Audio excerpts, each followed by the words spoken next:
Good day. Peace to all as we find ourselves in the middle of August.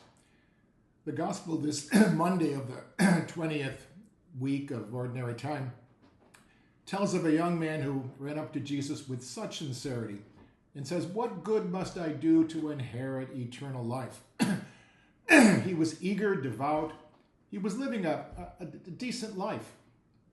Yet when Jesus told him the one thing necessary, "Go, sell what you have, give to the poor, and then follow me," the young man went away sad, for he had many, many possessions. Kind of a heartbreaking scene. He was so close to the kingdom, but his hands were too full to take hold of it.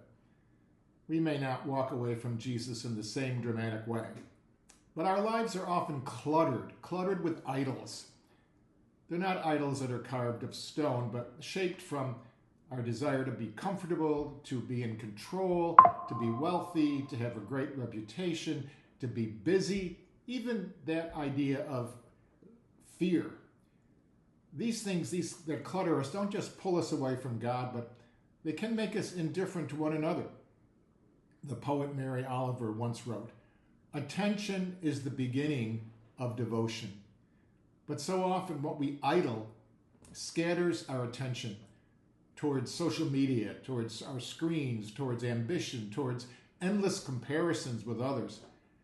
And when our attention is scattered, our devotion fades. We forget God, and we fail to see the neighbor at our door. Dostoevsky, in his novel The Brothers Karamazov, has a character say, "The more I love humanity in general, the less I love man in particular." Isn't that what happens when our hearts are so divided?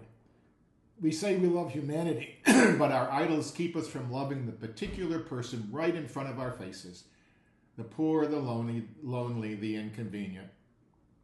Jesus calls us to unclutter our hearts, to unclench our fists. Not simply to let go of things, but to make room for someone. Make room for God, make room for our brother or sister who needs us. So what must I do to inherit eternal life? But also, what must I let go of? What idol, what distraction, what possession, so that I may live in love, here and now? Let us unclench our fists so that we can open our hands, release what binds us so that we can receive God's mercy, and then pass it on. And maybe then, unlike the rich young man, we won't walk away sad, but we'll be so much freer. Have a peaceful week, everyone.